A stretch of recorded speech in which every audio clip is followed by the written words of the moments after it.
Assalamualaikum warahmatullahi wabarakatuh.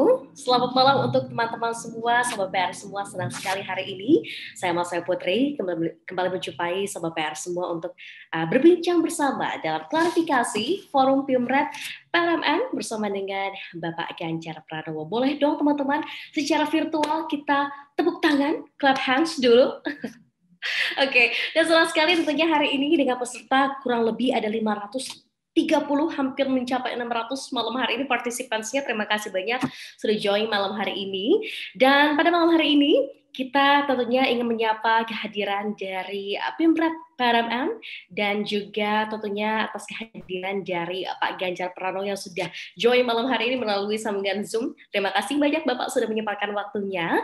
Dan pada malam hari ini tentunya dengan peserta lebih dari 500 ini tersebar para Pimret dari PRMN di seluruh Indonesia. Jadi bisa dibayangkan malam hari ini bukan hanya Pikiran Rakyat Media Network ini bukan hanya di Jawa Barat saja, tapi seluruh Indonesia akan join malam hari ini. Dan tentunya dengan kehadiran Pak Ganjar Pranowo yang sudah bergabung pada malam hari ini, kita juga ingin memperkenalkan sosok dari CEO PRMN yaitu Bapak Agus Sulistriono, dan kita juga ingin mengajak Pak Agus pada malam hari ini untuk menjelaskan secara singkat apa itu PRMN, ya.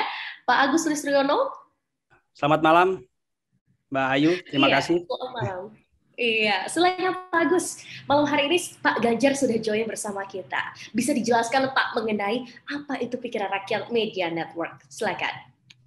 Oke, terima kasih Mbak Ayu. Selamat malam Pak Ganjar. Assalamualaikum warahmatullahi wabarakatuh. Saya mewakili teman-teman dari Pikiran Rakyat Media Network mengucapkan sangat-sangat banyak terima kasih Pak Ganjar atas, saya tahulah kesibukan Ganjar gitu ya, sangat luar biasa, tetapi mau hadir malam ini di acara klarifikasi Forum Pimret Pikiran Rakyat Media Network. Ini agenda pertama Pak Ganjar, dan dari sekian tokoh Pak Ganjar nomor 1 yang kami undang, yang pertama kami undang gitu untuk hadir di acara ini. Sekali lagi terima kasih Pak, ini mewakili teman-teman dari Pikiran Rakyat Media Network. Saya ingin cerita dikit, mungkin Pak Ganjar kenalnya pasti Pikiran Rakyat ya, karena Pikiran Rakyat itu secara nama, historinya itu dari zaman Pak Soekarno dulu tahun 1928 gitu ya. Kemudian di ejaan lama itu Pikiran Rakyat, kemudian jadi Pikiran Rakyat itu sekitar 1967. Jadi dengan nama Pikiran Rakyat saya yakin saya tidak perlu panjang lebar ke Pak Ganjar, pasti sudah tahu nama ini.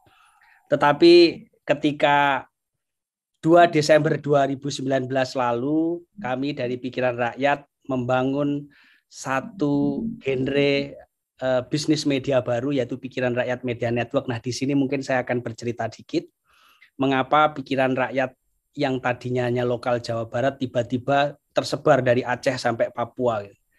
Karena pada 2 Desember 2019 yang lalu, Pikiran Rakyat membangun satu ekosistem media online berjaringan dengan genrenya gotong royong ini Pak. Jadi kami kembalikan lagi bahwa Pikiran Rakyat itu dari rakyat, oleh rakyat, dan untuk rakyat.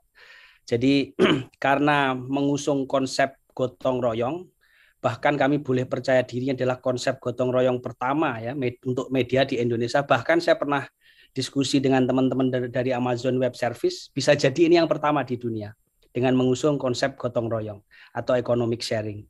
Nah, karena ada konsep gotong royong inilah dalam tempo kurang dari 2 tahun ya, 1,5 tahun, kami saat ini sudah ada di 190 kabupaten kota di seluruh Indonesia.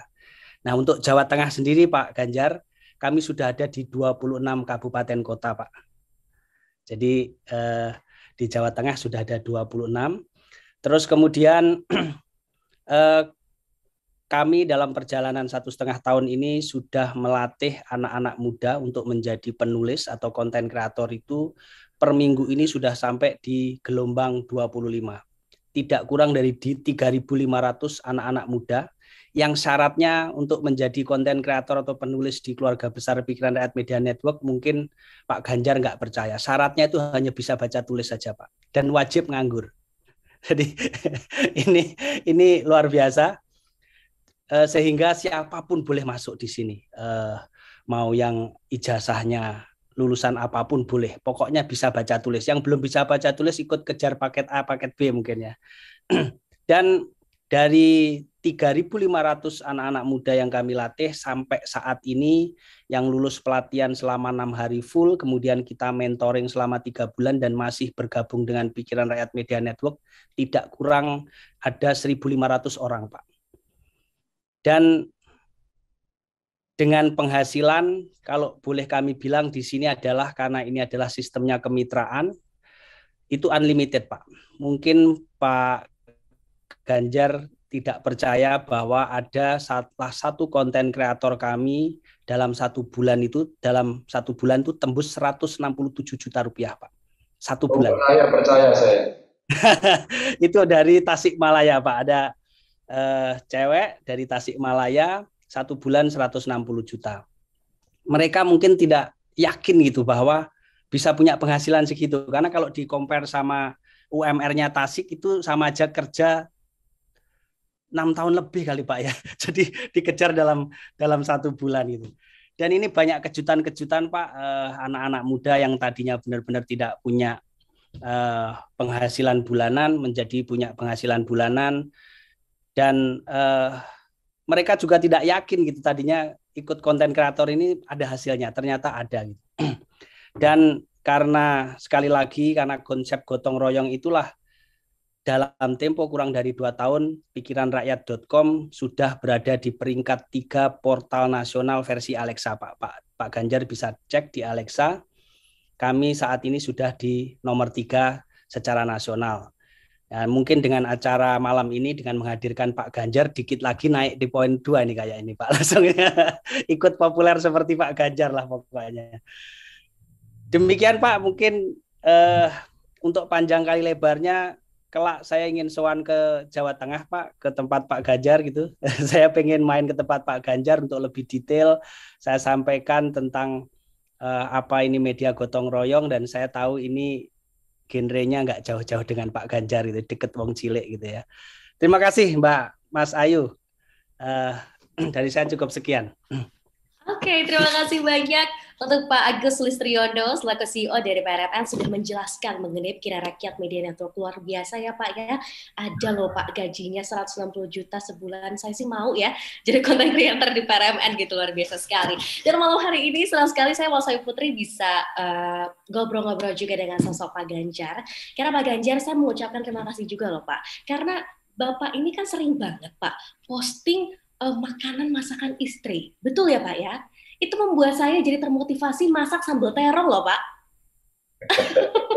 Jadi saya, ternyata kalau mau jadi istri yang baik ini harus bisa bikin sambal terong. Tapi sebetulnya Pak Ganjar dari dulu ini sosok yang terkasih Bu Atikoh itu memang sering masak atau bagaimana sih Pak Ganjar, boleh diceritakan nih Pak? Apakah kisah cinta asmaranya dulu juga lahir dan tumbuh karena masakan yang enak-enak gitu Pak? Gimana tuh Pak? Mas Agus, makasih juga. Enggak, sebenarnya masakannya apa aja dibak kira-kira begitu. Hanya kan kemarin itu yang viralin di anak-anak itu kita kan nggak tahu, karena siang mesti makan, terus kemudian kita cari warung juga tidak banyak, kita mesti kasih contoh bahwa warung-warung ini tidak boleh dipakai atau yang mau makan nggak boleh dine in atau duduk makan di situ. Nah, kita siap-siap Mbak, bawa bekal dari rumah. Ya memang dari dulu saya seneng sambal terong, apalagi kalau sambal terong yang modelnya orang pondok itu kan sambalnya terongnya cuma digoreng, dipenyet gitu ya, itu enak banget gitu. Dan saya waktu kecil suka masak, saya sendiri suka masak gitu, sehingga saya dibantu istri itu, makan apa gitu.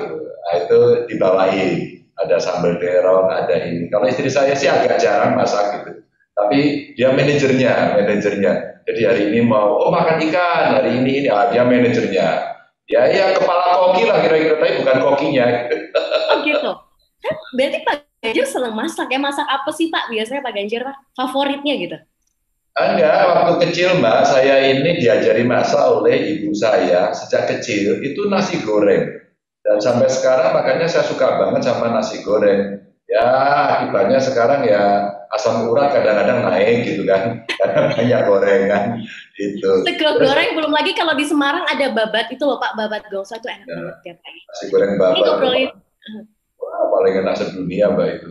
Terus kemudian ya waktu sekolah mulai SMA saya kos dan saya masak sendiri, dan masak paling gampang itu masak oseng-oseng, jadi kacang gitu ya, kadang-kadang sayur ya, sawi, bayam gitu. Kalau itu sih hari ini lumayan lah Mbak, masih jago gitu ya untuk masak gitu.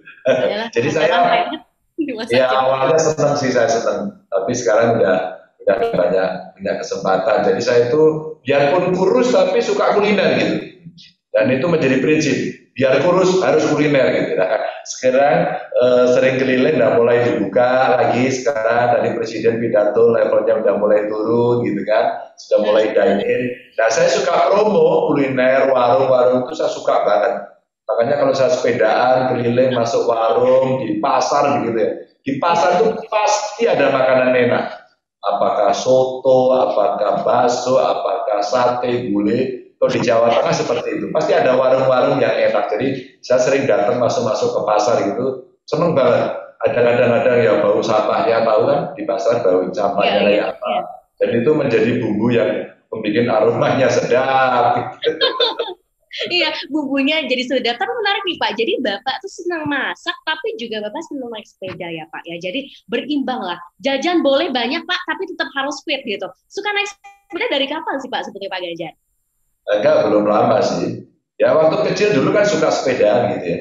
Iya. Sepedaan, dibeliin sepeda satu, tapi yang naik berempat sama kakak sama adik jadi giliran gitu ya. Terus kemudian SD saya sekolah naik sepeda waktu itu karena ya jaraknya agak jauh. Sepedanya sepeda mini begitu. Stadionnya cuma satu, tapi saya naik bareng kakak saya. Jadi tahu kan, sepeda satu itu buat dua orang gitu. Kalau waktu kecil dulu saya menikmati gitu, rasanya asik gitu. Pun kalau anak sekarang lihat ya kasihan ya gitu. Kalau kita nggak kasihan, udah keseringan miskin dulu. Jadi Aduh. ya waktu SMP Mbak dibeliin sepeda jengki ada boncengannya, sehingga kakak saya perempuan dulu kalau sekolah bareng boncengin gitu-gitu, atau sebaliknya dibonceng gitu ya. Jadi ya kondisinya sepedanya begitu ya. Begitu mulai bekerja nggak sepedaan. Terus waktu masih di DPR RI saya beli sepeda lipat, tapi nggak terlalu rutin ya, kalau pas pengen aja. Tapi begitu jadi gubernur malah jadi maniak gitu. Jadi maniak ya, kira-kira sudah jalan mungkin 7 tahun yang lalu lah. Pantesan Pak, gear-nya lengkap banget tuh kalau naik sepeda ya Pak ya. Helmnya, apanya segala macam, sarung tangannya lengkap, luar biasa loh Pak Ganjar. Tapi Pak Ganjar, kalau bahas mengenai sosok Pak Ganjar yang support banget UMKM, selalu berusukan untuk melihat bagaimana perkembangan dari para pedagang-pedagang kecil yang harus terus kita bantu, kita ingatkan masyarakat juga untuk support begitu ya. Dan Bapak juga senang banget untuk akhirnya naik sepeda. Jadi rasanya tidak ada boundaries nih dengan masyarakat, dekat banget. Nah, kita juga punya yang dekat banget nih Pak Ganjar malam hari ini, yaitu adalah dua rekan kita yang kita akan ajak berikan kesempatan malam hari ini untuk bertanya langsung, menjawab mungkin klarifikasinya nih Pak. Ini momen luar biasa nih. Ada dua rekan kita yang akan kita ajak untuk membahas lebih dalam mengenai seputaran Jawa Tengah. Yang pertama, ada Mas Inu dari beritaseloraya.com. Selamat malam Mas Inu. Halo, selamat malam Mas Inu. Selamat malam Mas Ayu. Iya, Mas Inu silakan. Malam hari ini Pak Ganjar sudah join bersama kita. Nah, Mas Inu kira-kira punya pertanyaan apa yang ingin diklarifikasi langsung oleh Pak Ganjar Pranowo? Silakan.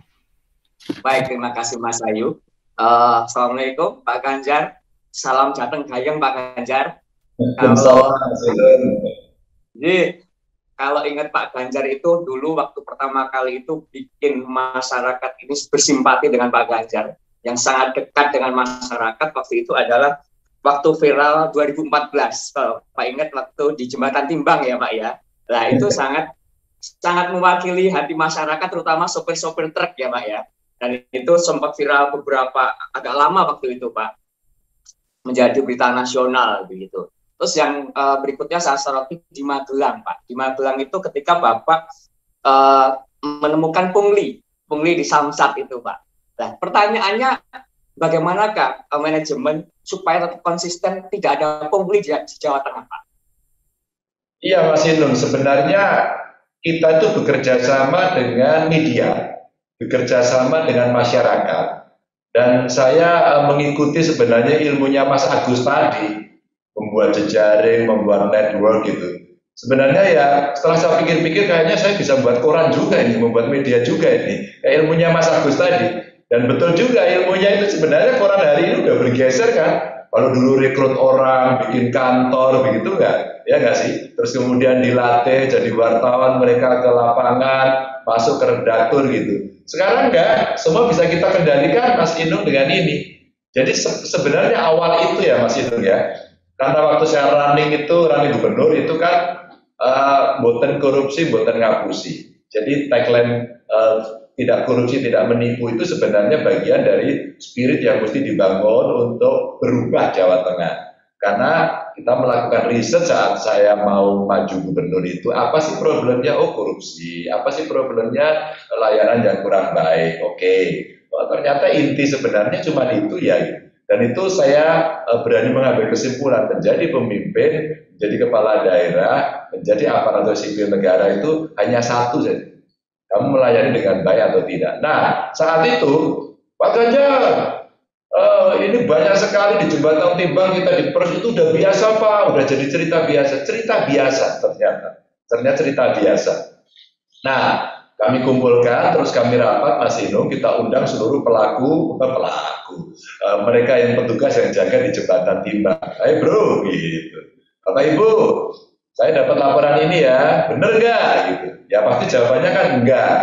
Cuman kalau kita lihat dari gaya lifestyle mereka, itu semua terkonfirmasi hidupnya. Terkonfirmasi mewah-mewah, kendaraannya jauh lebih bagus dari PNS lainnya, gayanya ya saya sambil bercanda. Mungkin ini agak fisik ya, agak bagus, tapi saya ceritakan aja deh. Ya mohon maaf ya, yang cowok-cowok itu wah gayanya begitu, perutnya gendut, kelihatan nggak, jalannya aja berat.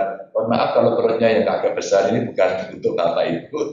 Nah pada saat itu yang terjadi apa? Sopir-sopir kemudian juga lapor, mulailah kenal nomor handphone saya, medsos saya, mereka lapor. Pak Ganjar ini di sini, ini di situ. Oke. Baru setelah saya kasih peringatan, mulai hari ini Bapak Ibu saya tidak mau mendengar lagi ya, tolong hentikan. Tapi Mas Inung, teman-teman semuanya, apakah mereka terus tiba-tiba mau taat? Tidak. Alah gubernur kayak gini ya, kalau paling itu cuma omdo gitu. Dikiranya omong doang gitu. Sehingga suatu ketika saya jalan, rutin saya keliling, biasanya Rabu Kamis saya keliling begitu waktu itu.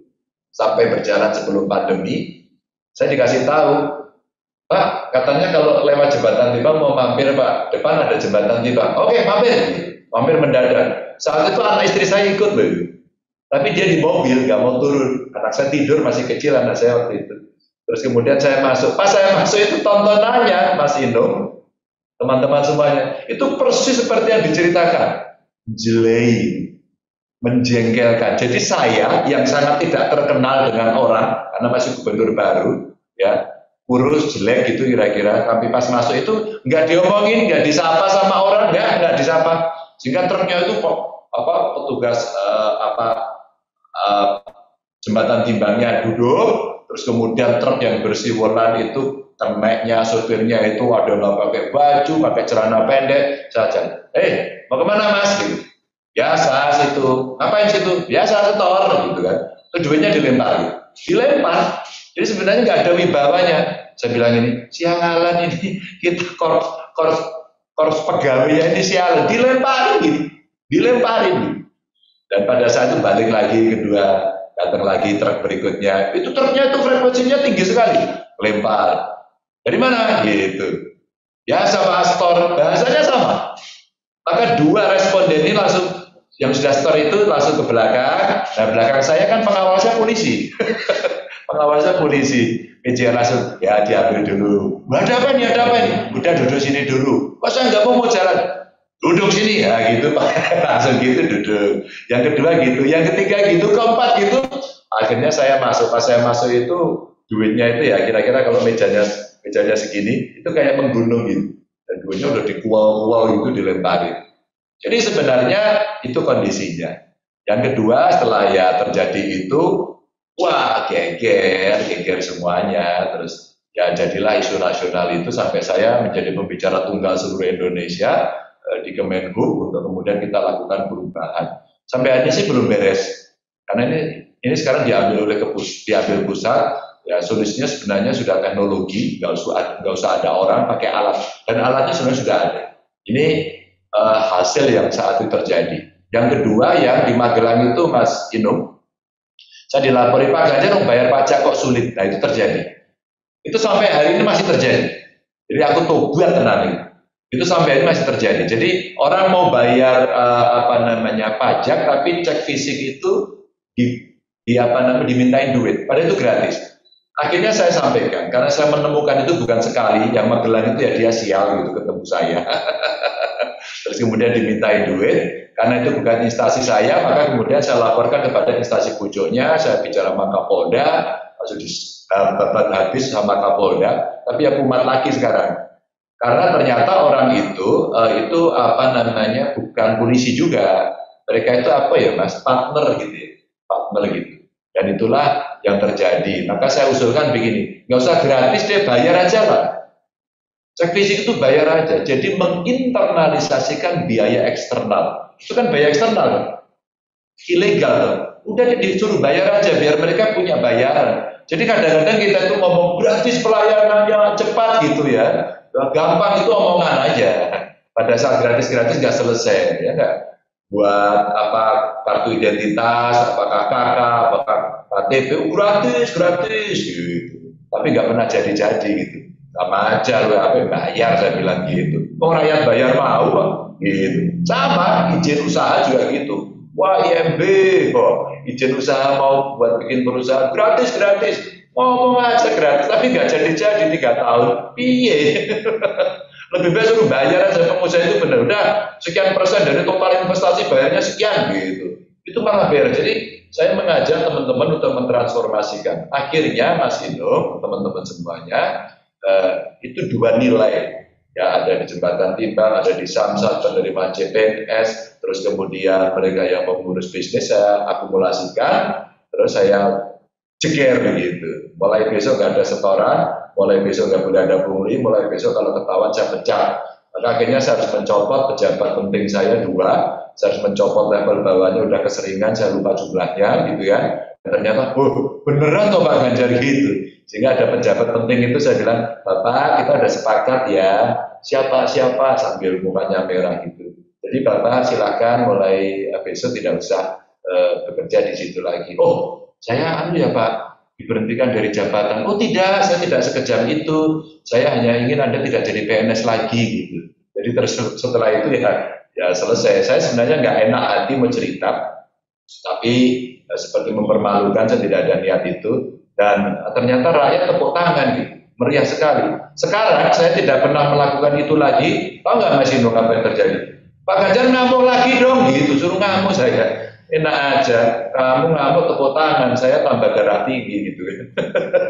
Jadi masyarakat ternyata senang. Dan ini ada nanti Mas Inu berikutnya galian C, terus sekolahan, pendidikan. Nah kalau sekarang ya sudah mulai jalan rakyat menyampaikan ini. Pernah ada satu radio dulu, Mas Agus, Pak, dulu ada satu radio lapor.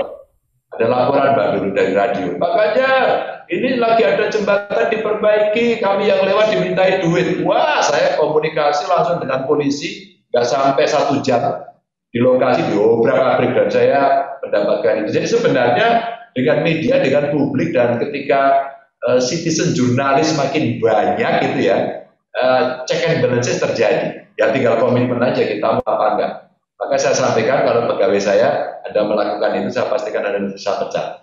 Saya pastikan gitu. Dan udah berkali-kali sekarang pecatnya sambil tertawa sekarang. Ayo kemarin melanggar ya. Maaf Pak, saya keliru. Sudah tahu kan ketentuannya? Iya Pak, ya sudah mengundurkan diri gitu. Besok mengundurkan diri. Udah pensiun masih muda gitu kan. Gitu. Tapi kan enak, nggak usah marah-marah gitu kan. Udah lah saya marah ya, udah selesai. Gitu Mas Indung. Jadi harus ada komitmen katanya itu tadi ya untuk akhirnya menyelesaikan laporan-laporan dari masyarakat. Tadi Mas Inung juga punya pertanyaan lain katanya ya. Kenapa? Mas Inung ada pertanyaan lain katanya nih. Benar? Udah Ya, ya masih. Mas Inung. Pertanyaan Baik, ada Pak Ganjar, terima Mas kasih. Inung mau nanya lagi katanya. Jadi ya, jawaban Pak Ganjar itu sangat tepat banget dan benar banget. Karena sampai sekarang masih terjadi. Karena ini memang sangat sulit sekali. Contoh galian C apa yang dikatakan Pak Ganjar sangat benar, dan di samsat-samsat itu bahkan saya temui beberapa waktu yang lalu itu di Boyolali Pak Ganjar. Itu yang pajak sama calonnya, banyak calonnya. Gitu Pak. Dan mudah-mudahan ini bisa selesai dalam waktu yang sisa periode ini Pak Ganjar. Ini sebelum saya pertanyaan terakhir Pak Ganjar, elektabilitas Pak Ganjar ini sangat tinggi sekali beberapa akhir-akhir ini, bahkan di media sosial gitu. Dan ini periode kedua Pak Ganjar. Setelah 2 periode ini Pak Ganjar mau ngapain sih? Itu pertanyaan saya Pak. Ya, kalau saya ikut jejaringnya pikiran rakyat boleh nggak gitu? Barangkali saya bisa membuat usaha sendiri sama Mas Agus gitu kan, ikut memberitakan, nanti pendapatannya bisa berapa Mas Agus, tadi 160 juta, ya kan tenang gitu. Nggak dikejar-kejar wartawan lagi, sekarang saya gantian ngejar orang gitu. Itu Mas Inung. Oh iya, Mas Inung, yang terkait dengan Samsat itu akhirnya kita sekarang ada aplikasi Sakpoli, sehingga bayarnya tidak lagi perlu ketemu orang, boleh dari handphone. Dan sekarang Anda boleh download namanya Sakpoli gitu. Gitu Mas Inung. Mas Inung, semoga terjawabkan. Pak Ganjar pastinya kalau mau melamar pasti diterima sih sama Pak Agus, nggak mungkin enggak kan? Saya jadi mitranya PR kan saya buat sendiri. Ya, follower saya sudah lumayan gitu kan. Kira-kira pembaca saya juga udah banyak. Gitu ya Mas Agus. Oke. Ada juga Mas Heru yang bergabung malam hari ini. Halo Mas Heru dari semarangku.com. Selamat malam Mas Heru. Halo Mbak Ayu.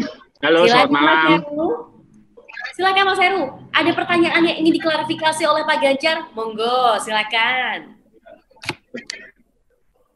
Terima kasih atas waktunya. Selamat malam Pak Ganjar. Assalamualaikum warahmatullahi wabarakatuh. Salam Jateng Gayeng. Kayaknya nanti Pak Ganjar kalau sudah 2 periode daftar di Semarangku pasti saya terima Pak. Jadi konten kreator saya pasti saya terima Pak. Siap. Begini Pak Ganjar, saya itu kan sebenarnya asli Jogja, cuma tinggalnya sudah lama di Semarang. Nah, dewasa ini tuh banyak beberapa acara hiburan yang sudah tidak bisa digelar lagi karena ada PPKM dan sebagainya.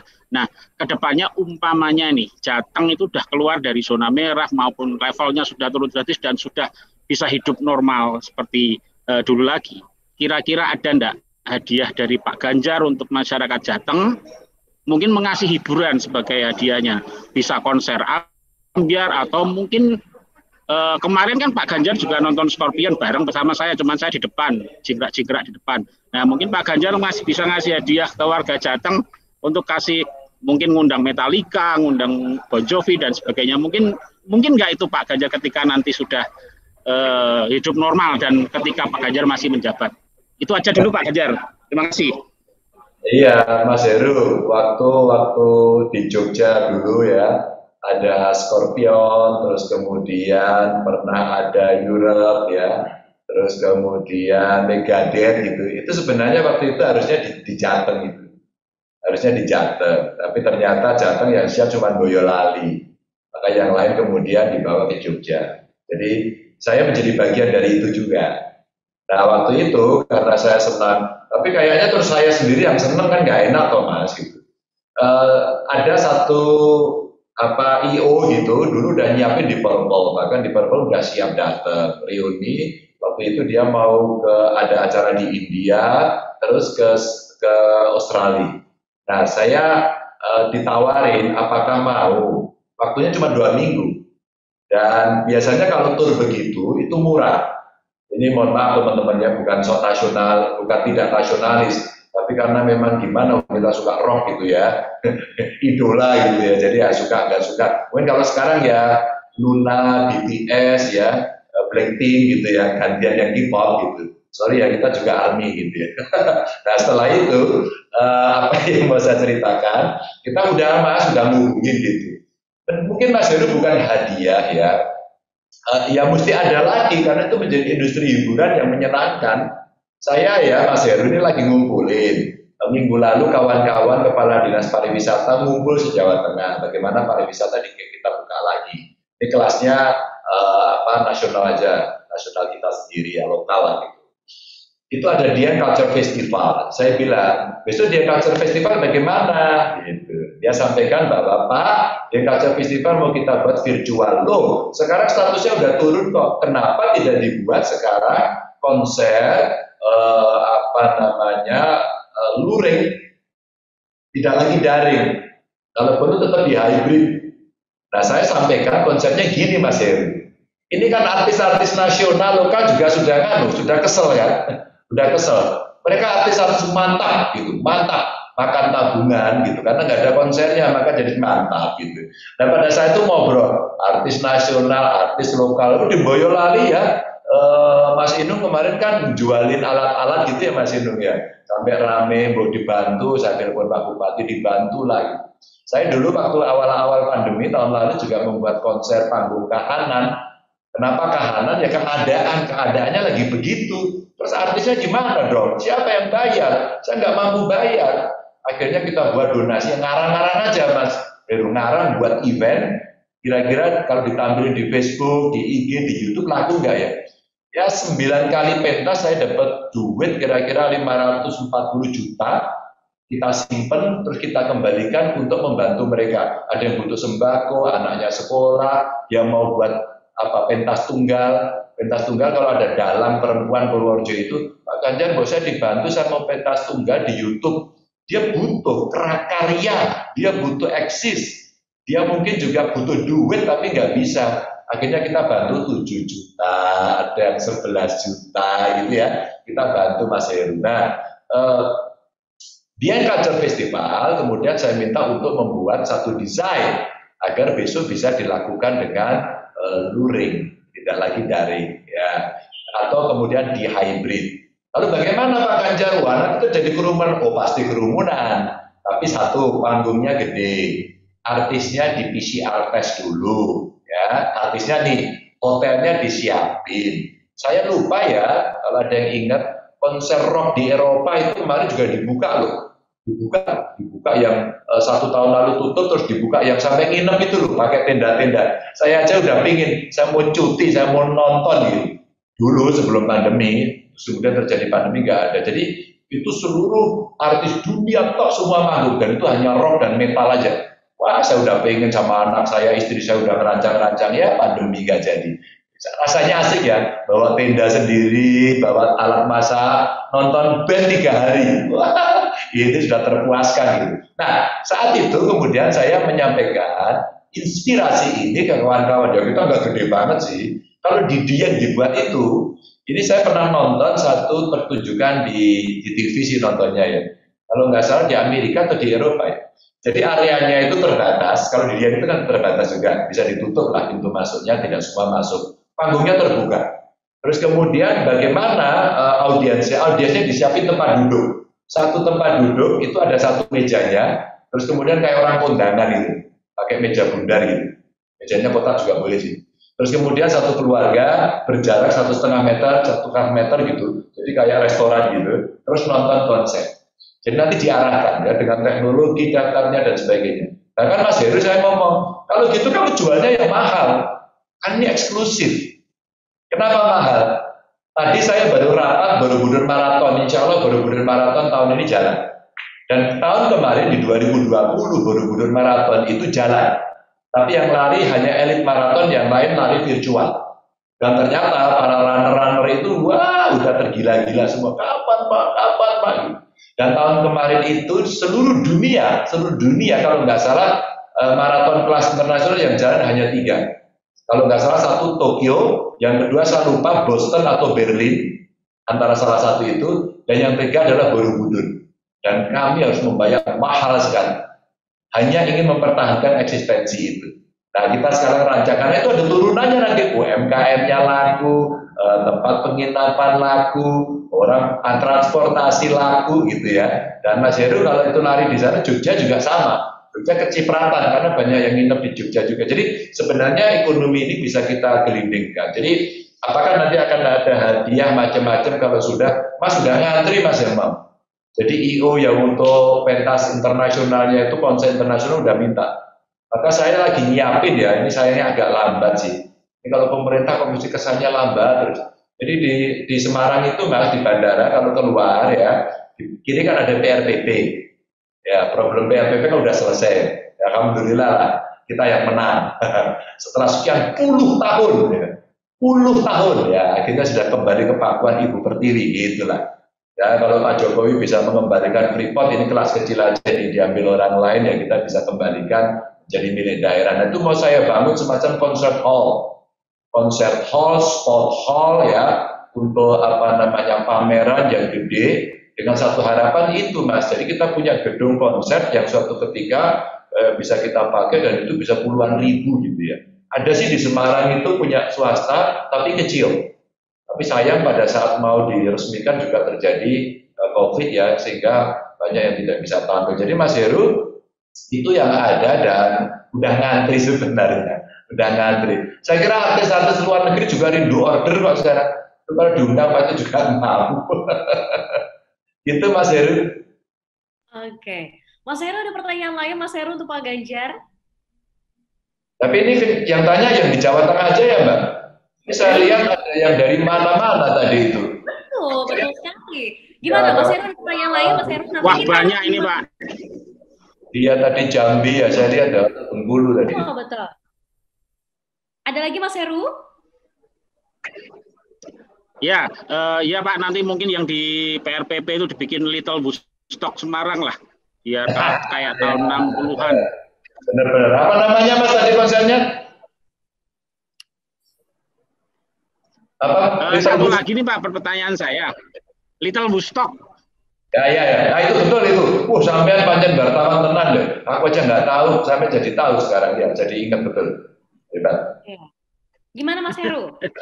Ini satu lagi Mas Ganjar, kira-kira nih karena kecenderungannya sekarang itu banyak kepala daerah yang muda-muda nih sekarang. Nah, sepeninggalan nanti Mas Ganjar dari Jawa Tengah ini kira-kira siapa yang kiranya bisa meneruskan legacy dari Mas Ganjar untuk memimpin Jawa Tengah?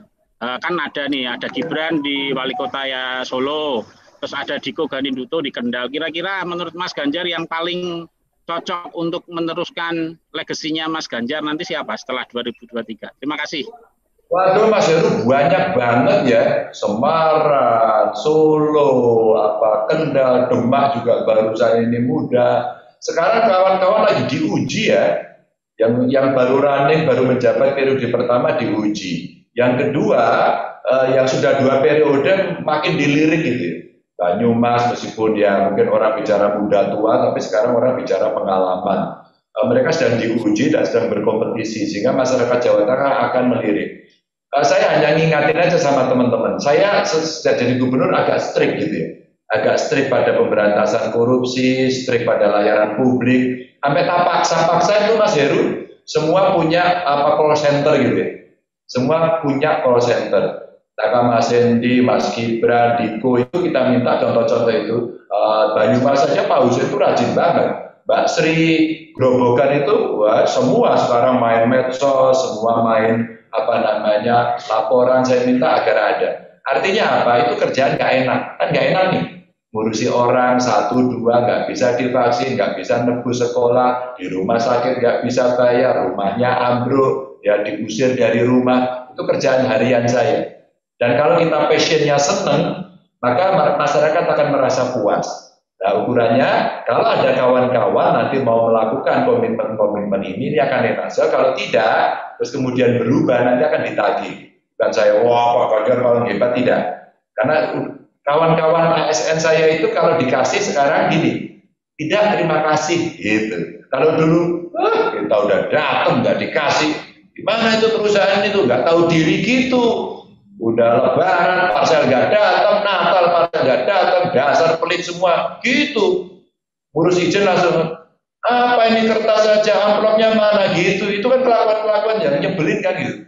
Rasanya pecatin aja yang begitu. Nah, siapa tokoh-tokohnya? Tokoh-tokoh ini sekarang mesti menyiapkan diri untuk ya membawa ya naik kelas lah, ada improve-nya lah, ada apa kualitas yang naik lah. Dan saya kira banyak sekali Mas Heru. Mereka-mereka tidak ada yang muda, tidak hanya yang muda, yang tua sekarang akan dilihat. Sebenarnya gini loh Mas, muda itu tidak harus selalu terkait dengan usia, tidak harus. Muda itu juga bisa semangat.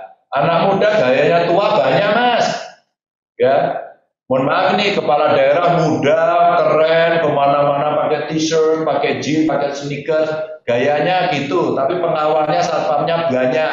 Apa itu kayak gitu? Wah, elit ya, ketemu rakyat sulit. Buat apa? Itu muda tapi kelakuan tua gitu loh. Tapi banyak yang tua pakai batik, pakai baju safari, kelihatannya kolot. Tahu nggak Mas? Sisirannya itu pakai minyak ya, sampai klimis gitu, pakai pomade lah zaman dulu, zamannya Pak Agus itu pakai pomade namanya kan. Terus kemudian sisirannya gitu, kinclong, di sini bolpennya banyak, tahu sendiri kan, jengkolnya gede, so kemana-mana. Tapi dia setiap saat dihubungi rakyat gampang. Setiap saat ada problem dia hadir. Di demo dihadapi, loh itu tua tapi kelakuannya jiwanya muda gitu. Jadi sebenarnya nggak ada urusan sama usia Mas, nggak ada urusan sama usia. Maka kalau Anda lihat Joe Biden akhirnya seperti itu loh, Mahathir Muhammad akhirnya seperti itu toh. Ya makanya ya orang Indonesia siap-siap sebaiknya regenerasi gitu, sehingga kemudian ada satu perubahan. Gitu Mas Heru, jadi banyak yang hebat-hebat. Atau dari wartawan, wah kalau kita lihat halo, ada yang ingin jadi gubernur Jawa Tengah. Bisa jadi ya, Pak Ganjar ya, wartawan-wartawan ini yang meneruskan mungkin. Ya. Oke, nah tadi Pak Ganjar bilang ini, kira-kira ada daerah mana nggak sih? Karena kan ini banyak banget pesertanya dari daerah lain. Nah kali ini kita akan masuk ke sesi seputar berita-berita skala nasional, isu-isunya skala nasional nih Pak Ganjar ya. Dan yang pertama kita akan undang rekan kita, Sobat PR, ada Mas Syaiful Amri dari publiktanggamus.com. Halo Mas Syaiful, selamat malam. Tanggamus Lampung nih. Iya. Iya Pak. Silakan Mas Syaiful Amri. Kira-kira ada pertanyaan untuk Pak Ganjar yang ingin diklarifikasi langsung oleh Pak Ganjar. Silakan. Assalamualaikum Pak. Waalaikumsalam Pak Syaiful. Buat teman-teman PRMN, sehat selalu, salam waras. Sama Pak Ganjar ini sugeng dalu Pak. Saya orang Lampung tapi besar dan lahir di Lampung. Jadi memang ya karena mayoritas orang Lampung tuh Jawa semua Pak, 80%. Iya, Trans ini. Iya Pak. Tapi Mbah Kulo itu Pak, ABRI Pak, tentara jadi. Oh, oke. Kan Lampung ada salamnya apa itu? Iya Pak. Salamnya orang Lampung apa kalau biasanya ketemu itu? Oh, tabik pun Pak. Tabik pun ya. Iya. Jadi sederhana Pak Ganjar ini kerap kali, tadi Mbak Ayu sudah menjelaskan di awal sih, kerap kali membranding, memblow up sebuah produk-produk UMKM, terutama dari Jawa Tengah. Banyak macamnya, dan sampai saya pernah lihat itu orang-orang dari kedutaan besar itu ikut melihat secara langsung gitu loh Pak, melihat produk-produk tersebut. Nah, yang saya pertanyakan ini sederhana loh Pak. Mbok ya ada azas keadilan Pak, nggak hanya Jawa Tengah saja, jadi yang Lampung ya juga dapat gitu kan. Lampung itu ada kopinya Pak, ada tapisnya ada. Dan Pak Ganjar mungkin kemarin pasti masih ingat Pak Jokowi Agustusan kemarin pakai baju tapis, baju Lampung. Harapannya sederhana kok Pak. Bisa nggak Pak, Bapak ke depan itu tidak hanya sekup Jawa Tengah saja Pak, tapi daerah lain juga dipromokan. Satu itu. Dan kalau bisa, syaratnya apa, Pak? Jangan susah-susah. Itu aja, Pak. Makasih, Pak. Iya. Jangan susah syaratnya, Pak. Ngomongnya bulet-bulet, panjang, mau suruh promo langsung, Mas, nih. Ini adalah kopi lampung yang sudah sampai di rumah saya. Nih. Itu tetangga saya, Pak. Sampai nanti karena saya cepat ini adalah kopi Lampung yang sudah di ruang tamu saya. Saya Tapis punya, saya Kopia Lampung punya. Saya lagi cari bajunya Pak Jokowi karena gini Mas Saiful, Mbak Ayu, karena setiap hari Kamis itu kami pakai baju adat Jawa. Setiap Kamis minggu keempat kami itu di Provinsi Jawa Tengah pakai baju adat Nusantara. Sehingga saya itu koleksi baju seluruh Nusantara. Apa kemudian yang mau saya ceritakan? Satu, UMKM-nya hidup, pengrajin-pengrajin hidup, yang beli kita gitu ya. Terus kemudian kenapa pakai baju adat Nusantara? Biar kita bicara, kita tidak terlalu sukuisme gitu loh, tidak terlalu sukuisme. Karena banyak staf saya itu juga ada yang dari Palu ya, mereka sukunya ada dari Jawa Barat, pada jadi kepala dinas gitu loh. Dulu ada dari Papua, terus kemudian dari NTT, agar keindonesiaan kita itu terjaga, agar kemudian suku, budaya, agama itu tidak menjadi perdebatan sehari-hari. Kita kan mesti berdebat bagaimana agar kopi ini mendunia, kopi Lampung itu mendunia, karena kopi Lampung itu terkenal seluruh dunia. Tapi bagaimana kemudian agar, mohon maaf saya sebut aja, Starbucks itu nggak punya bin, dia nggak punya kopinya, dia beli kopi seluruh dunia, tapi kenapa kopi kita nggak bisa jadi jawara? Ini yang salah siapa? Yang salah saya, karena gubernurnya nggak pinter untuk kemudian mempromosikan. Saya juga punya kopi semacam ini, maka mau Lampung kayak, mau kopi Aceh kayak, mau kopi Toraja kayak ya, itu saya promo, saya nggak ada peduli.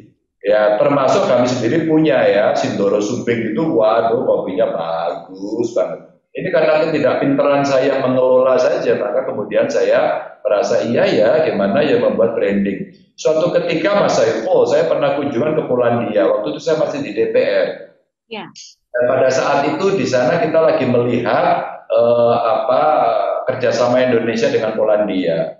Waktu itu kita lebih banyak bicara soal kapal, petrol goods, senjata gitu.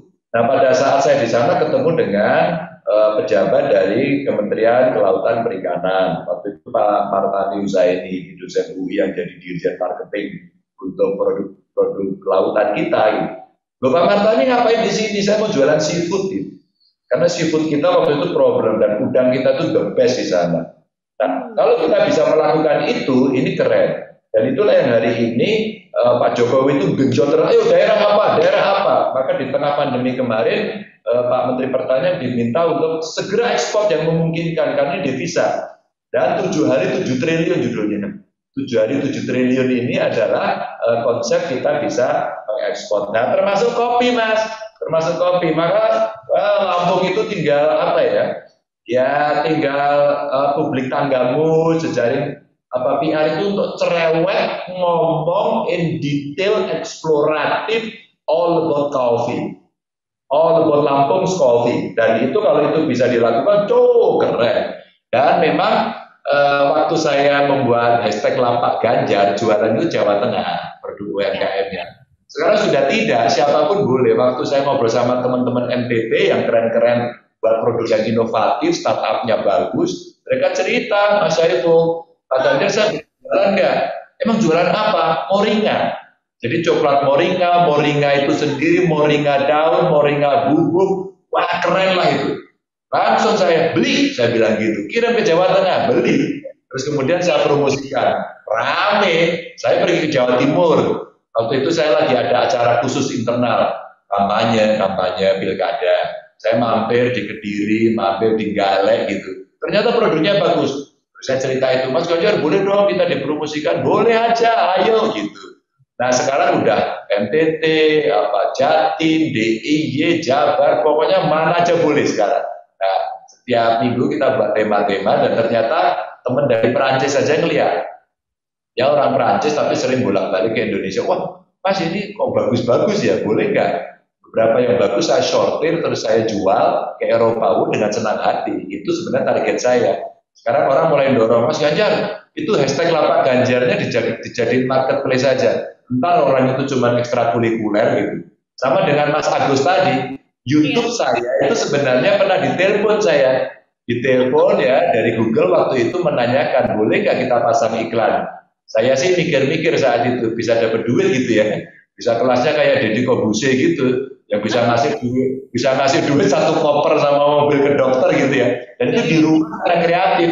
Nah, sama sih, saya sudah ada lumayan loh, YouTube saya sudah 1 juta lebih gitu ya. Terus konten-konten mulai kita bikin. Tapi staff saya ngomong, Pak, hati-hati Pak, Bapak kan pejabat publik ya. Ntar kalau diiklanin, Bapak lagi bicara kemiskinan di situ, terus kemudian diiklanin mobil mewah gitu gimana Pak itu? Iya benar juga. Terus kemudian diiklanin pakaian dalam gitu gimana coba, kan nggak asik juga gitu ya. Khawatir juga. Akhirnya saya stop. Cuman kemarin saya punya pikiran beda. Gimana kalau kemudian kita terima aja duitnya, tidak untuk saya, itu untuk donasi sosial gimana? Ini teman-teman lagi mikir. Karena sebenarnya Mas Agus tadi sampaikan, wartawan aja dengan konten-konten bagus, bayangin kita di rumah, tadi di tidak di kota besar ya, maaf ya gitu ya.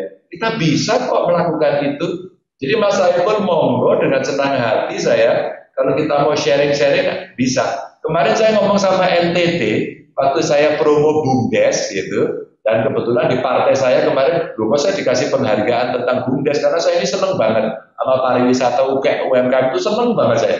Jadi saya dikasih penghargaan, terus dari NTT ngomong gini, Pak, di kami BUMDesnya belum ada Pak satupun. Desa kami itu nggak produktif, dia ngawur, lurahnya seenaknya. Mas sampean itu adanya cuma marah aja. Kebetulan ternyata dia junior saya di GMNI gitu. Mas, kita dibantu dong. Udah gini, langsung saya tawarin. Ayo kita membuat desa kembar. Ini lagi ongoing, saya tawari, desa kembar. Nanti tak cariin yang potensinya mirip-mirip, tapi mungkin loh ya, mungkin desa kami lebih sedikit maju, sedikit. Anda boleh bertukar. Dan Anda boleh datang, saya fasilitasi. Nanti setelah itu pulang, terus bertukar. Kita juga bisa belajar, umpama di desa Anda, di NTT sana ada moringa tadi. Moringanya bagus, ya kita belajar. Atau barangkali petani kopi kami nanti ke Lampung gitu. Atau barangkali di Jepara, terus di Klaten, kami juga punya semacam songket, kan ada lurik tuh Mas, ya toh? Di Jepara bagus, di Klaten bagus. Mungkin nanti belajar dari coraknya yang ada di tapis-tapis Lampung yang bagus-bagus banget itu. Jadi saya punya koleksi di Indonesia kok, tapis punya saya, gitu kan. Jadi, Jadi, oke Mas Saiful, siap menunggu perintah. Siap. Dari Mas Saiful Amri dari Publik Tanggamus, kita akan beralih ke Mas Sugih dari seputar tangsel.com. Halo Mas Sugih, selamat malam. Ini dari Tangsel, Tangerang Selatan. Assalamualaikum. Waalaikumsalam. Silakan Mas Sugih. Tunggu Mas Ganjar. Yang ingin diklarifikasi langsung. Ini dari Tangsel. Coba saya lihat namanya langsung ngeper saya. Sugih itu orang kaya ini berarti. Iya ya. Silakan Mas Sugih, monggo. Amin. Saya didoakan sugih tenanan gitu. Mohon izin saya sapa panjenengan. Mohon izin sapa Mas Ganjar dengan Mas ini. Karena saya junior dekat panjenengan nih Mas Ganjar. Atau malah jangan-jangan seangkatan kita ini. Sama-sama pernah hampir jadi mahasiswa abadi di Gajah Mada. Iya. Ada satu lagi kesamaannya Mas Ganjar. Kita juga menikahi perempuan yang mirip Mas. Mirip namanya. Panjenengan dengan Mbak Atikoh, saya dengan Mbak Atikah. Oh iya kita. Memang nasib kita sama kayaknya. Nasibnya kayak bagus nih dengan nasibnya. Ya tapi bojomu galak nggak Mas? Suka masak terong juga Mas yang. Enggak, tapi galak apa enggak itu dulu? Enggak lah. Galak atau enggak tuh katanya? Ada yang berani galak, enggak ada yang berani galak sama wartawan Mas. Oh oke. Karena istri saya itu dulu wartawan loh Mbak. Istri saya wartawan di Solo Pos dulu. Oh ya. Oke. Ya. Berarti galak ya Mas ya? Berarti galak ya Pak? Ya. Berarti galak Pak? Kalau galak sih enggak, cuma saya takut. Ini raja saya ini kan suami takut istri kan kelihatan kan ini. Oke, monggo Mas Sugi silakan. Mohon izin intermezzo sedikit tadi. Reuniannya besok-besok aja. Sekarang saya mau manfaatkan kesempatan ini untuk mengajukan pertanyaan Jape Mete nih, Mas Ganjar. Jadi gini loh, rada serius sedikit ini. Rada serius tapi karo mesam-mesam. Tempo hari itu kan ada geger gede nih. Ada hajatan di wilayah Panjenengan yang Panjenengan seharusnya diundang. Tapi kok nyatanya tidak. Nah, terus kok menyusul ada kabar Panjenengan itu tidak diundang karena keasikan di medsos.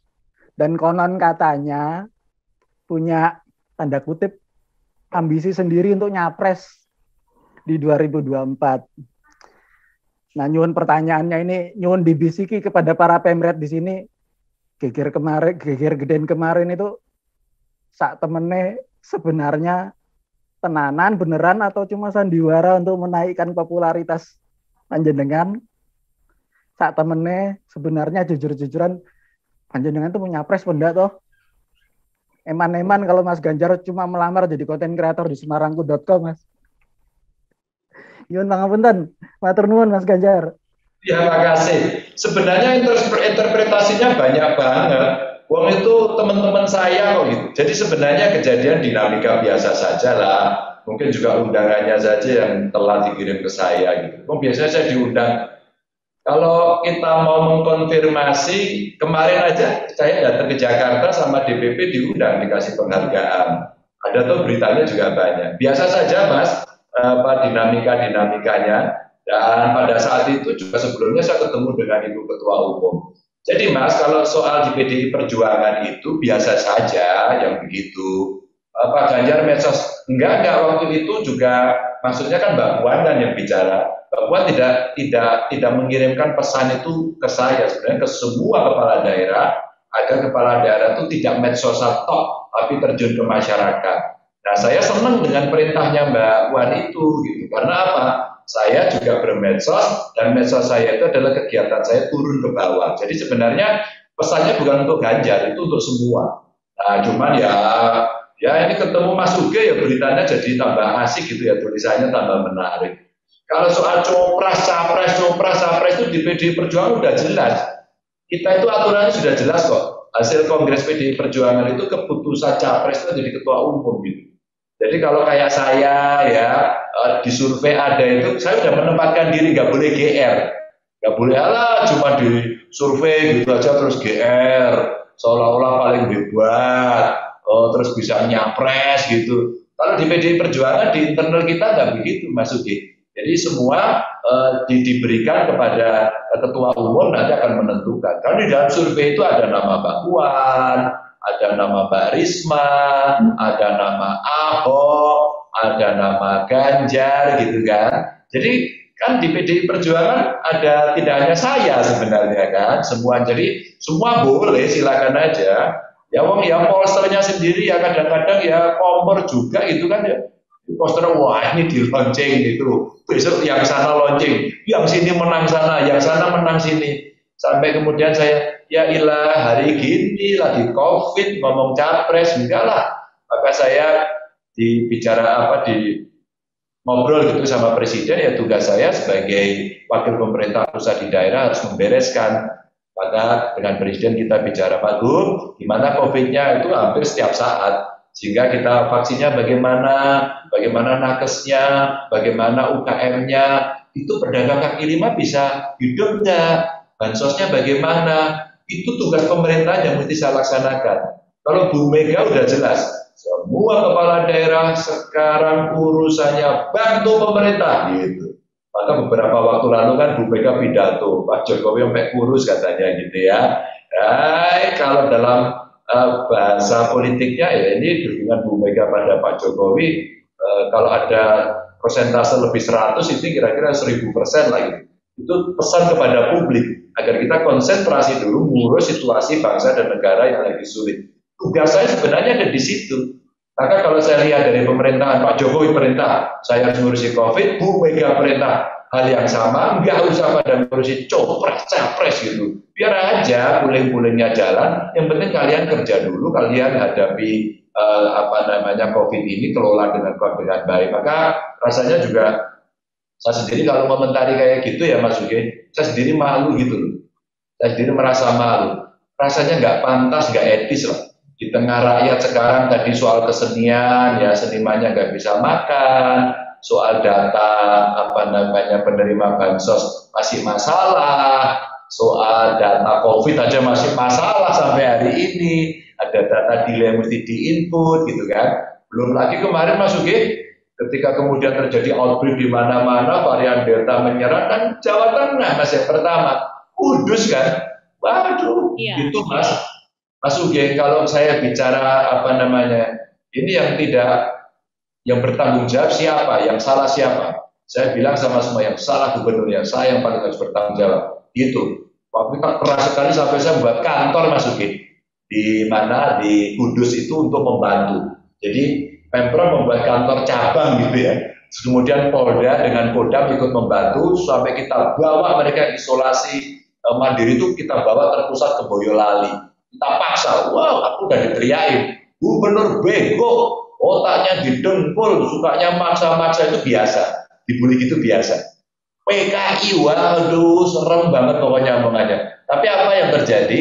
Akhirnya Kudus membaik, dan akhirnya mereka mengatakan, makasih ya Pak Ganjar, nggak apa-apa. Mohon maaf Pak Ganjar, dulu saya kasar, nggak apa-apa, namanya lagi emosi, kita kan biasa ngadepi emosi. Jadi Mas Uge, menghadapi dinamika internal kami oke-oke saja, biasa saja. Kadang-kadang ya ada tidak sama pendapatnya. Ya saya kadang-kadang juga kritis kok. Hari ini orang bicara rebutan vaksin, umpama nih, banyak vaksin yang sudah dialokasikan, dititipkan pada ormas, pada parpol. Oh, saya kritik terbuka. Anggota DPR saya kritik terbuka. Masukkan dalam sistem, jangan sendirian. Mau marah silakan aja. Karena saya bertanggung jawab untuk membereskan dengan cepat.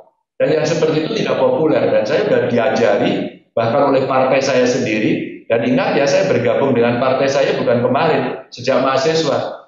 Ketika PDI belum perjuangan, masih PDI. Jadi ya lumayan lah, saya ini wajah lama gitu. Dan sejak muda saya berpartai, sejak muda. Bukan orang yang ikut dalam arus menikmati reformasi, bukan. Saya sebelum 27 Juli gitu ya. Jadi maksud saya, cerita ini saya sampaikan ada kok nilai-nilai ideologis, ada visi-misi politik begitu ya, ada kultur politik yang kita pahami ya, tidak sempurna-sempurna amat sih, nggak hebat-hebat amat, tapi dinamika semacam itu kami terima sebagai sebuah dinamika partai yang biasa saja, sangat biasa saja. Jadi saya merasa ya saya mungkin harus memperbaiki diri, mungkin ada yang keliru saya lakukan. Tapi kalau orang sekarang cerita capres itu, saya sendiri malu itu Mas. Lagi kayak gini kok ngomong kayak gitu ya. Jadi kadang-kadang malu. Karena kadang-kadang ada deklarasi sana, deklarasi sini, iki sopo toh ya gitu. Kadang-kadang saya juga gimana ya, mau memperingatkan lo nggak kenal gitu ya. Maka saya bilang sama mereka, Pak Ganjar kita mau melakukan ini, melakukan itu. Enggak, perintahnya satu aja, bantu pemerintah daerah, Anda kampanye prokes, bantu masyarakat yang susah, itu jauh lebih baik daripada ngomong itu pada hari ini. Gitu Mas Uge. Oke, baik. Nah, tadi Pak Ganjar bilang, aku tuh yang malu gitu, lagi begini, tapi kok semua orang ngomongnya cupras capres gitu Pak Ganjar. Tapi ini menarik loh Pak Ganjar, karena gini, hasil survei di Fixpol Indonesia ini terkait calon presiden 2024, Pak Ganjar itu posisinya berada setelah Pak Prabowo loh Pak. Posisinya ini ada di nomor 2 gitu. Dan dari 51 daerah di Indonesia, ini banyak banget semuanya ini deklarasi Pak Ganjar jadi presiden. Nah, Pak Ganjar bagaimana nih melihat dukungan dari sana-sini muncul di Fixpol Pak Ganjar posisi nomor 2? Gimana nih kira-kira nih Pak Ganjar? Mbak Ayu, ini loh rambut saya itu sampai saya pakai kopian loh, rambutnya masih putih ini loh Mbak. Udah ubanan kayak gini. Ini juga sebenarnya. Kenapa tuh Pak putih Pak? Rambutnya kenapa tuh Pak putih? Ya ini juga stres juga gitu ya. Mas Samul jadi gubernur nggak stres apa? diprotes sana, diprotes sini, kemarin oksigen kurang, rumah sakit penuh, ya PHK terjadi, ya nggak sih? Masyarakat kemudian ada yang stres, Mbak. Ketika kemudian kita harus punya konsentrasi seperti itu, saya itu tadi pertanyaan Mas Sugi itu, saya sendiri aja malu kok. Mau komentari yang begini aja sebenarnya malu, nggak etis saya sendiri. Oh iya sih gitu ya. Rakyat sebelah itu loh lagi nangis butuh sembako. Terus kita mau ngomong soal deklarasi, mau komentar aja saya malu nggak? Ya mau komentar itu malu. Kalau orang dilihat sampai kemarin ada tuduhan, wah itu kok ada deklarasi Ganjar yang biayai, Masya Allah. Kenal aja enggak saya. Sampai bilang gini, gimana ya caranya ngomongin mereka ya? Oh udahlah kita bantu urus COVID dulu lah gitu. Ya jadi Mbak Ayu ya, saya sama pertanyaan Mas Sugi tadi.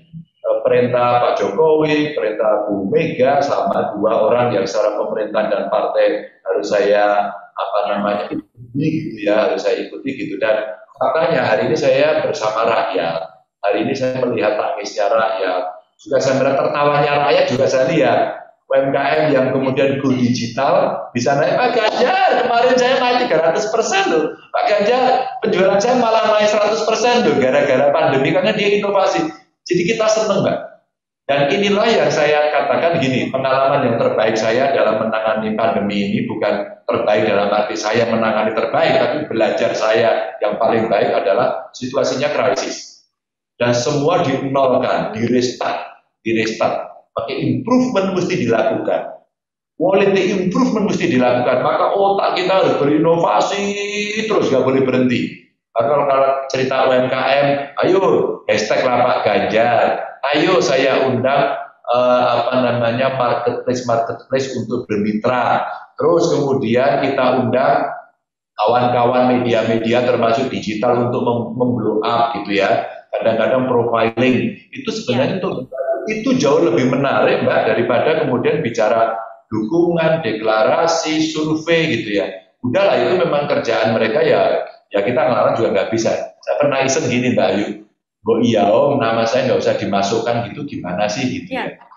Ya jadi kalau enggak, kadang-kadang ada yang tersinggung, ada yang nomor 2, kemarin carta nomor 1, indikator nomor 2, terus kemudian nanti muncul terus berdebat, wah surveinya bayaran, loh kan, nanti negatif lagi gitu. Susah kalau sudah seperti itu, maka kerjakan saja yang rakyat paling membutuhkan dan berada di depan mata persoalan. Luar biasa loh Pak. Walaupun banyak Pak yang dukung di Bandung aja Bapak tuh hits banget loh Pak. Terkenal banget Pak. So Pak Ganjar ini. Nah ini ada yang mau bertanya lagi, ada Mas Hari Setiawan dari portal jember.com. Halo Mas Hari. Langsung saja Mas Hari, apa pertanyaannya untuk Pak Ganjar? Monggo. Baik.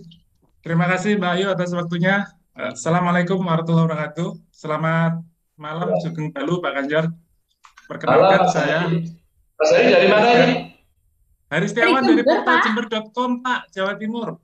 Oh Jember, ini Jember mana? Selatan, timur atau utara? Jember Kota Pak. Oh Jember Kota ya. Baik, Pak, ini kan karena saya itu hidup mungkin 80% ini mantengin media sosial dan internet ya Pak ya. Ya karena sawaladan saya di situ Pak. Jadi akhirnya saya juga ngeriset kecil-kecilan ya, sekedar stalking ke akun-akun medsosnya Pak Ganjar. Saya cek ternyata di Instagram udah punya modal 3,8 juta follower. Ini saya yakin ini seluruh dunia nih. Ini nggak mungkin akunnya cuma di Indonesia. Ini pasti di Amerika pun ada ya. Kemudian saya cek di Twitter turun dikit, tapi masih lumayan nih, 2 juta follower. Lalu kemudian tadi diceritain dan saya cek betulan barusan YouTube itu ada 1 juta lebih dikit subscriber dengan 957 video sampai malam ini. Dan saya yakin itu organik Pak, karena saya melihat tipologi orang Jawa Tengah itu ya sebagaimana Pak Jokowi ya, waktu di Solo, kemudian ke DKI, lalu ke nasional, ke calon presiden, waktu itu orang melihatnya itu sesuatu yang alami, yang natural, yang organik.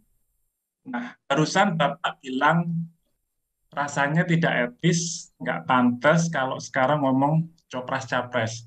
Ya, karena saya sudah belasan tahun jadi wartawan itu, ya mohon maaf Pak, atas statement pejabat itu suka skeptis. Gitu ya. Suka nggak gampang percaya Pak. Dulu Pak Jokowi juga bilangnya mau menuntaskan gubernur Pak.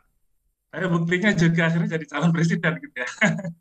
Jadi maafkan saya kalau malam ini mungkin saya ada suudon dikit Pak. Itu kan biasa, itu jawaban seorang calon presiden potensial sebenarnya. Justru saat dia makin merendah itu makin potensial. Dan saya yakin bukan tanpa alasan ini Mas Sulis malam ini mengundang Bapak sebagai tamu pertama Pak di acara ini. Saya pikir itu atas dasar sebuah pertimbangan yang matang gitu ya. Dan kita tahu politik dinamis Pak. Ada banyak yang 2019 kemarin berseberangan dengan Pak Jokowi, hari-hari ini juga bergabung ke istana gitu ya. Nah, jangan-jangan sebenarnya Pak Ganjar mungkin hari ini belum punya ambisi syahwat menjadi calon presiden. Tapi kan 2024 masih 2 tahun lagi Pak. Orang berubah pikiran itu masih mungkin. Apalagi kalau kemudian Bu Mega ternyata Ganjar kue budal. Nah, itu gimana Pak? Kalau misalnya Bu Mega yang perintah, berangkat nggak Pak? Padahal ini lagi pandemi nih Pak.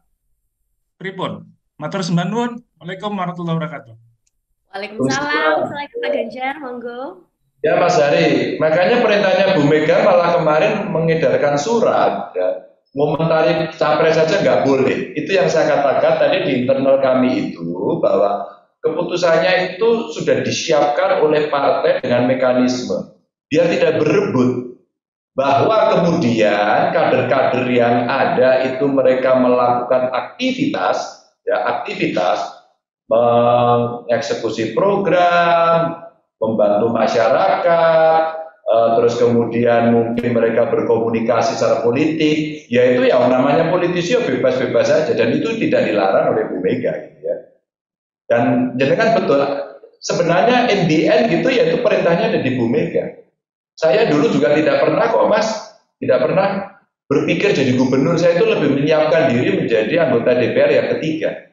Tiba-tiba diperintahkan begitu saja. Nah itu seluruh partai harus siap. Tapi ini kan pengalaman desa gitu ya, desa itu di desa tidak di nasional. Kalau nasional cuma satu. Kalau cuma satu itu pasti pertimbangannya jauh lebih banyak. Jadi kalau sebagai kader, semua keputusan, mekanisme sudah ngerti ini di ketua umum. Nah sekarang di publik bagaimana? Di medsos, dengan menyiapkan dan sebagainya. Itu pun kan sempat dicurigai ya. Banyak orang dicurigai kalau ngomong, wah ini framing, wah ini paling pencitraan, istilah-istilah yang biasa saja. Loh saya itu jadi gubernur harus membangun citra, dan nggak membangun citra gimana? Emang PR juga tidak membangun citra, ya?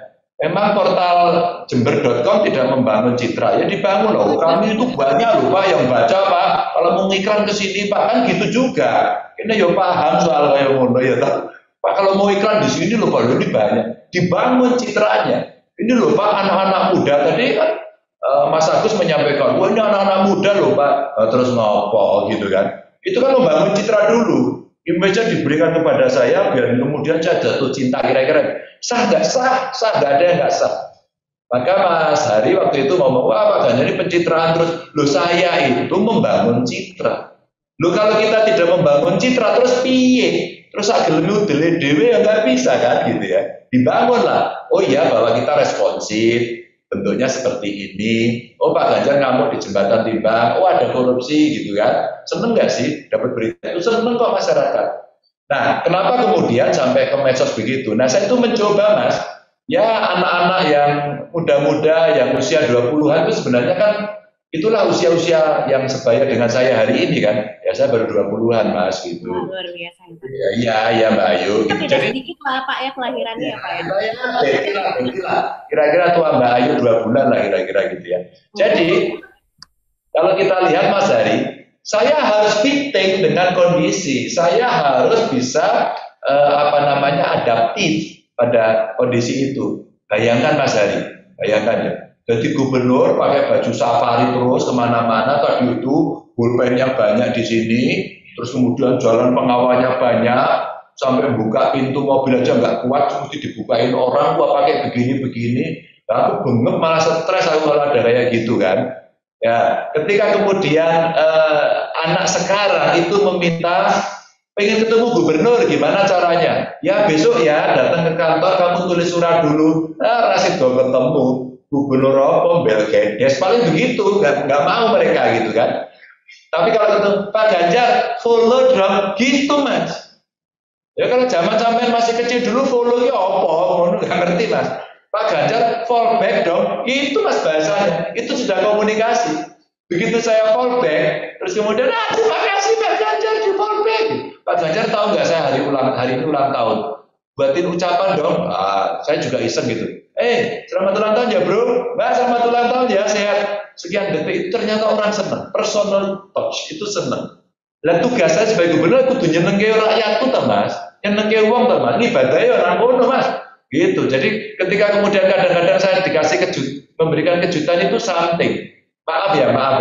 Saya diajari dan saya belajar sama ahli-ahli komunikasi termasuk media yang memang kekinian. Pak Ganjar juga TikTok sama Anies sama Ridwan Kamil di mata Najwa. Ya waktu itu Mbak Nana minta gitu. Habis aku diseneni Rizal Ramli. Wah orang TikTok terus ekonomi jatuh. Loh ya masa saya TikTok terus gitu. Saya orang TikTok terus, TikToknya aku diajari TikTok gini-gini juga baru itu gitu. Jadi ini pada saat cerita itu ternyata saya main TikTok, anak muda seneng. Pada saat anak muda seneng, saya ngobrol dengan kelompok muda, belajar dan sebagainya. Ceritalah mulai dari TikTok, begitu asik, mulai masuk ke konten, begitu asik, saya mulai masuk nilai-nilai bagaimana berbangsa, bernegara, membantu masyarakat, ya kemanusiaan yang adil dan beradab itu seperti apa sih, bantu orang, ya ketuhanan yang maha esa itu seperti apa sih di Indonesia, saling menghormati, jangan benernya sendiri, gitu kan? Ya agamamu, agamaku, lakum dinukum waliyadinnya kan begitu, ya kan? Semua agama itu baik bagi pemeluk-pemeluknya kan ngono toh Mas. Jadi artinya nanti benar bengkerengan. Kalau enggak bengkerengan terus gitu loh. Nah, saya memasukkan menggunakan tadi apakah subscriber saya, apakah dengan pesan-pesan. Saya buat ruang Ganjar, Bang. Ruang Ganjar itu aktualisasi yang saya pikirkan sebagai seorang kepala daerah, sebagai seorang politisi. Saya omongkan ini bla bla bla biar dia mengerti. Otaknya Ganjar itu isinya apa toh? Hatinya Ganjar itu isinya apa toh? Cocok apa enggak toh? Waktu saya melantik kepala sekolah, saya sampaikan, Bapak Ibu, Anda saya lantik jadi kepala sekolah. Sebelum saya tanda tangani dan saya sumpah Anda bersama-sama, angkat tangan. Siapa yang tidak setuju Pancasila? Ngacung sekarang. Gitu. Kalau enggak jadi saya lantik. Ngono Mas. Masa 17 Agustus kemarin benderanya tidak merah putih yang dikibarkan. Sakit Mas di sini. Kasihan pahlawan. Ulama-ulama kita aja membela kok. Kemarin kita buat jatan bersolawat itu tetap aja Habib Syekh, Habib Lutfi sama NKRI harga mati ulama. Loh, kalau tidak kita jaga bagaimana? Nah, saya menggunakan media sosial untuk kita masuk ke mereka, bisa ketemu dengan anak muda dan saya mencoba menjaga Mas keorganikan tadi itu Mas Hari. Maka kalau kemudian followernya nggak banyak itu ya surapopo. Mas Ganjar masih kalah sama gubernur itu ya rapopo. Siapa ya gubernur yang banyak-banyak itu? Ridwan Kamil, Mas Enu itu banyak sekali, top itu. Saya aja belajar sama dia. Mas Anies, jauh lebih banyak ya. Jadi saya itu rankingnya paling bawah sebenarnya. Saya itu ya orang program itu sebenarnya saya itu. Jadi ya wes lah menunggu. Tapi yang membalas DM saya balas sendiri, Mas. Kadang-kadang nggak pakai admin ya, Pak Ganjar? Ya, jadi admin saya Mbak itu di humas, terus kemudian dia ikut baca. Kalau saya 2 hari nggak buka, dia ngasih kabar, Pak itu ada pertanyaan Pak gitu. Jadi saya terbuka, Pak itu ada yang lapor Pak, kasihan Pak gitu. Biasanya orang-orang urusan sakit, urusan rumah ambruk, urusan ada masalah sosial gitu ya Mbak ya, yang gitu-gitu biasanya dia lapor sehingga saya balas. Dan kalau dibalas itu kan seneng ya. Maka biasanya kalau kasusnya akut ya, tidak hanya sekedar mengucapkan ulang tahun ya, tidak mengatakan Pak, saya cinta sama salah satu wargamu itu yang paling banyak. Ini jomblo-jomblo akut ini memang banyak itu gitu ya. Terus kemudian yang begini-begini kan kita rawat. Jadi kita frekuensinya masuk, sehingga dalam konteks politik saya mencoba masuk ke anak muda. Mahasiswa kemarin Mas Hari demo. Dengan demo kan itu ada ya, ada ormas mahasiswa yang mau demo itu. Hari gini kok demo itu piye? Maka eks kelompok Cipayung datang ke rumah saya. Ngobrol lah kita, GMNI, HMI, PMII, PMP, GMKI itu datang ke rumah saya ngobrol. Oke bro, Anda mau ngapain? Anda mau eksis? Ayo, gitu. Kalau Anda cuma teriak-teriak protes-protes saja udah kebanyakan. Sekarang yang dibutuhkan bukan protes, prokes, gitu. Bedakan ya. Kita butuh prokes, bukan protes, gitu. Jadi sebenarnya ini yang kita omongkan sambil ketawa-ketawa. Dan Mas Hari kalau saya ngomong ya gini-gini aja. Saya nggak peduli ngomong sama Mas Hari gini. Ternyata mereka lebih senang. Coba kalau enggak, kaku-kaku kan nggak bisa.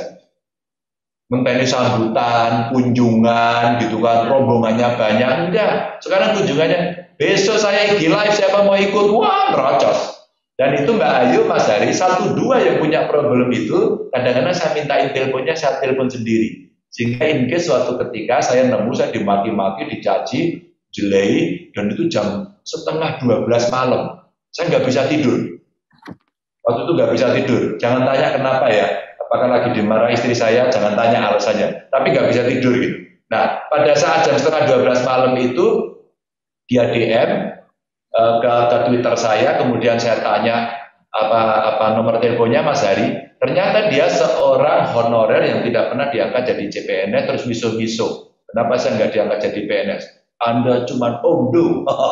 Anda gubernur omong doang, janji-janji saja begitu. Saya telepon 11:30 malam. Tahu nggak sampai hari ini? Baik banget anaknya. Mas, sampean gimana? Masih ngajar? Masih honorer? Masih selamat. Saya bilang, wah Pak Ganjar kita pengen jadi PNS. Loh, jadi PNS itu gampang bro. Tinggal Anda daftar, Anda tes, lolos masuk. Nggak lolos ya sudah, nggak usah nesu. Yeah. Wah, kita nggak punya Pak koneksi Pak. Sampai cek satu saja di Jawa Tengah. Anda bilang ini saya masuk karena koneksi, satu saja Anda bisa sebutkan ya, tak pecat orangnya, gitu. Maka kaget ya. Jadi selama ini dia hanya katanya, hoaxnya itu muncul, katanya. Ya mohon maaf ya, seperti buang angin lah, baunya ada, barangnya nggak ada gitu ya. Itu seperti itu, sehingga kena hoax Mas Hari. Jadi sebenarnya cara saya komunikasi politik, wah terpaksa ngaku sekarang ini ya, gara-gara Mas Hari.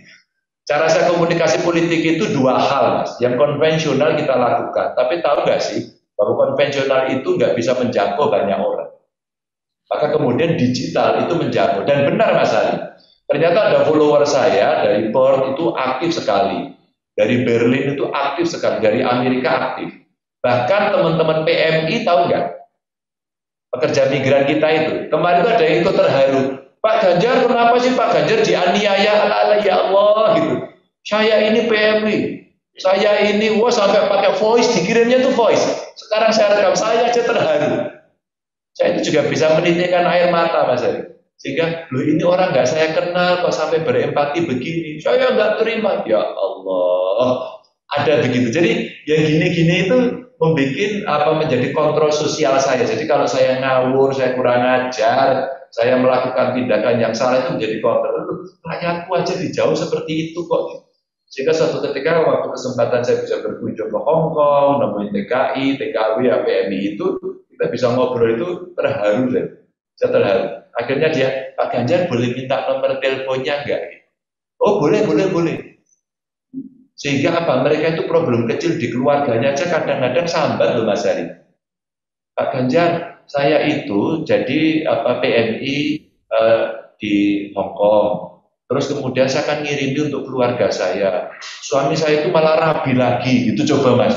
Kurang ajar tuh, lanangannya kurang ajar.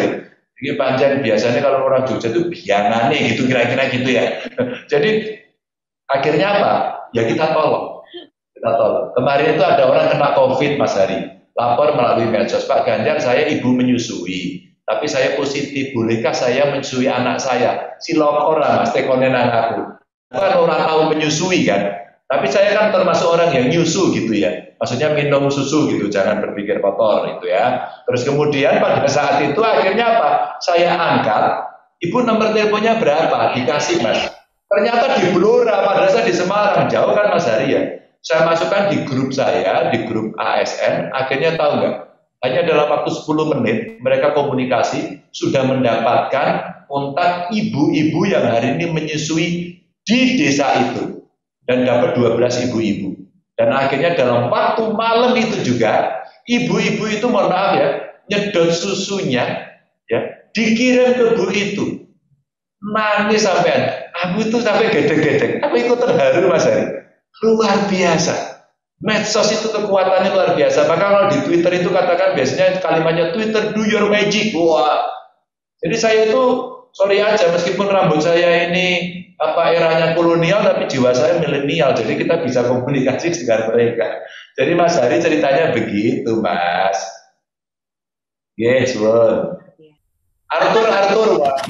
Agus monggo perbincangan kita kali ini Pak Agus. Baik, terima kasih Mbak Ayu. Pak Ganjar, terima kasih atas waktunya malam ini. Sebagai penutup, selain ucapan terima kasih, saya mau menyampaikan sekali lagi Pak Ganjar promosi ya, bahwa PRMN ini punya cita-cita sampai 2024 itu minimal 500 portal di setiap kabupaten kota di seluruh Indonesia, Pak.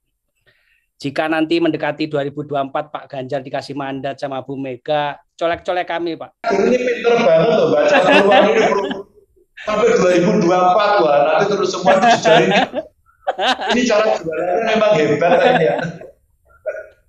Jadi langsung nyambung, Pak Ganjar. Jadi malam ini adalah pertemuan pertama di forum klarifikasi dan mudah-mudahan ke depan kami dari keluarga besar PRMN makin dekat dengan Pak Ganjar. Intinya kami semuanya mendoakan sukses selalu buat Pak Ganjar ya, meskipun saat ini mungkin belum bisa nyopras-nyapres seperti tadi, tapi kami di PRMN itu meyakini Pak Ganjar salah satu tokoh yang punya potensi besar untuk menjadi RI 1 gitu Pak ya. Jadi sebagai penutup sekali lagi Pak, terima kasih atas kehadirannya malam ini. Saya akhiri, Assalamualaikum warahmatullahi wabarakatuh Pak. Mohon izin nanti kalau saya ke Jatim boleh mampir ya Pak ya. Dengan senang hati monggo. Terima kasih Mas Agus, Mbak Ayu, teman-teman semuanya yang tidak bisa. Ada Pak Ganjar, sebelum kita closing malam hari ini, boleh kita foto dulu? Kita foto dulu yuk teman-teman yuk dengan Pak Ganjar malam hari ini. Ya, saya mau sapa yang belum saya sapa tadi siapa ya? Next. Ya, Mas Teguh. Terima kasih Mas Teguh. Wah, ini Ade Lukmono, ada Polta Jepara nih. Ya. Oh, Jember, Mbak Novia Chandra, Mbak Farah, Blitar ya. Jabodetabek, Mbak Siti, Mbak Lutfi ya. Gayanya kita mau fotonya gaya apa nih Pak Ganjar malam hari ini nih Pak Ganjar? Foto kan nggak perlu suara, Mbak. Foto tinggal dijepret aja. Cuma jadinya juga kotak-kotak kecil gitu aja kan. Ya, jepret aja. Ada Mas Rensa, Buena, Sulut, apa kabar Sulut? Surabaya, Mas Ali Mahfud. Ya pokoknya saya doakan kalian sehat semuanya, bahagia semua, jaga prokes gitu aja lah. I love you full untuk semuanya pokoknya. Ya. Siap. Terima kasih banyak Pak Ganjar Pranowo sudah berbincang malam hari ini. Kamu gambarnya kuali Dimas. Waduh, ini Dimas malah jempalin gambarin. Oke, terima kasih semuanya ya. See you ya. Terima kasih Bapak, selamat malam. Terima kasih sobat PR semua. Sampai jumpa lagi di perbincangan selanjutnya bersama dengan Pak Ganjar. Pasti nanti kita ngobrol-ngobrol lagi ya Pak ya. Ingat tuh prokesnya jangan lupa ya teman-teman ya. Ditunggu ngobrol-ngobrol lagi, ditunggu UMKM-nya mangga tuh akan dipromosiin tuh sama Pak Ganjar. Sampai jumpa lagi, selamat malam teman-teman, selamat istirahat. Wassalamualaikum warahmatullahi wabarakatuh.